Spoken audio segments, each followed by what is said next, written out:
Hello, my name is Matthew, and I think I've mentioned on this channel before that I have a standing lunch date with my friend Kevin.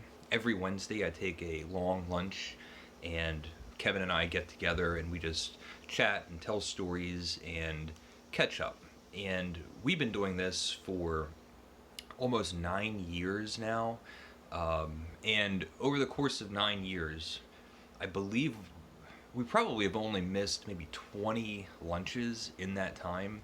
And even with the pandemic and the lockdowns and places being closed and people working from home, Kevin and I immediately switched to having video conference lunches. So now on Wednesdays, I come home on my lunch break and I'll make lunch or pick something up. And Kevin and I have a virtual lunch date, and it's great to keep that contact because I feel like the whole all of these lunches is sort of a way of maintaining our friendship in a very current way. It's present tense. We talk about what happened this week or even what just happened today. And Kevin had to cancel today. He had an obligation, and he sent me a text, and that's fine. And I thought, well, we're doing virtual video calling anyway.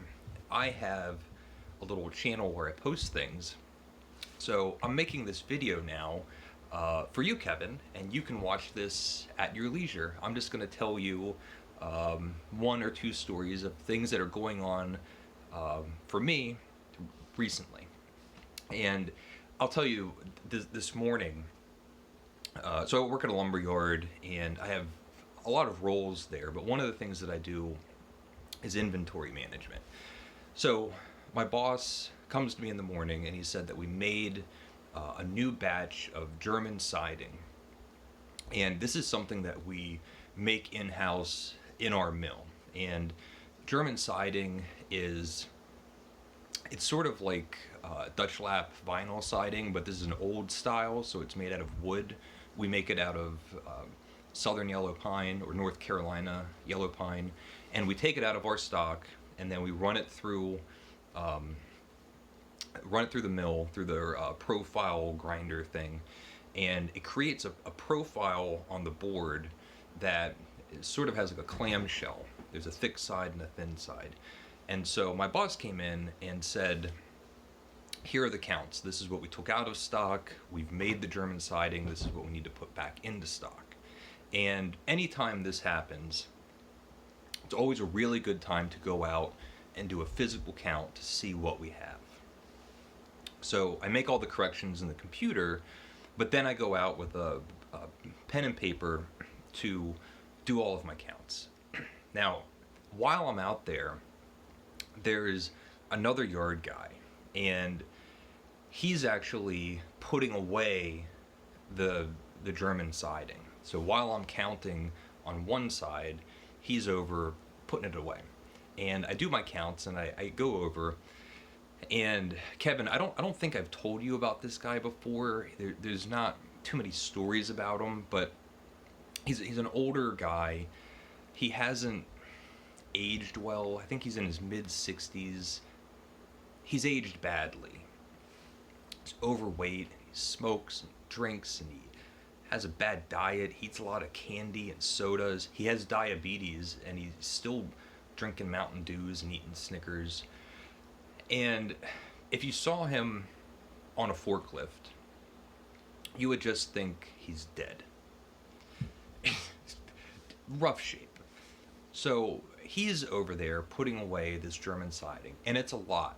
It's hours worth of work if you're doing it by yourself. We have this old building that has bays, and so you want to slide it in and make nice neat stacks in these bays. And since I said that it has that profile, so there's a thick side and a thin side, which means that it slides a lot and it falls over, and it's difficult to handle if you're just all by yourself. So, kind of an old guy, and it's backbreaking work.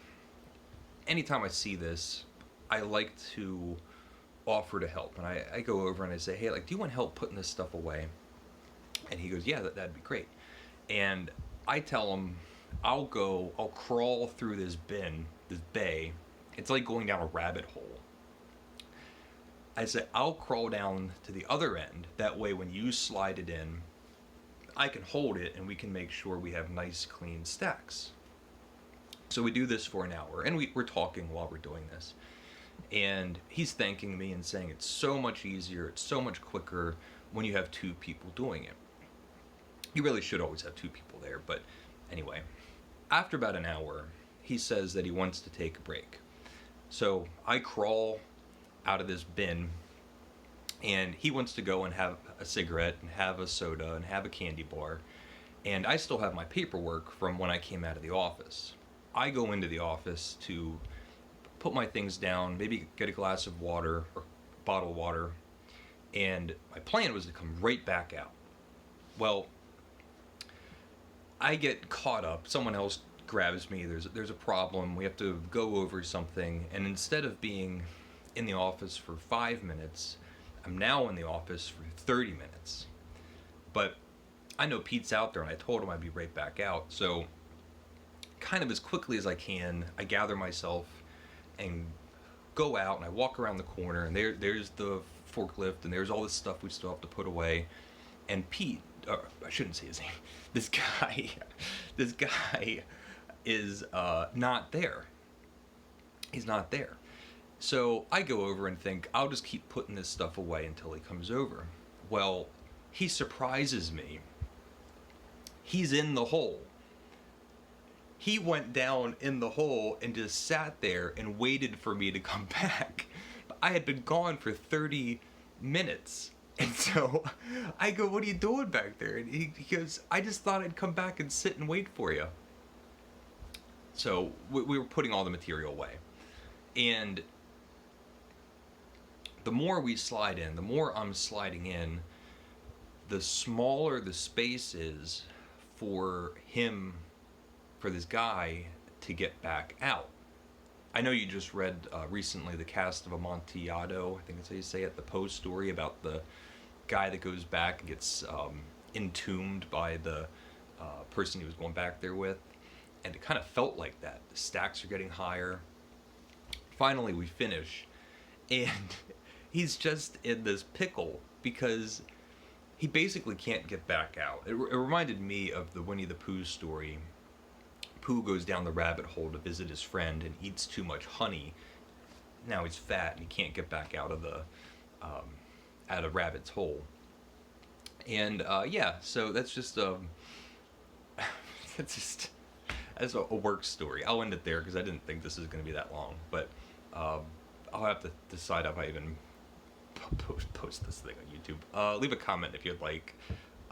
Like I said, this is a boring story. And bye, Kevin. Talk to you later.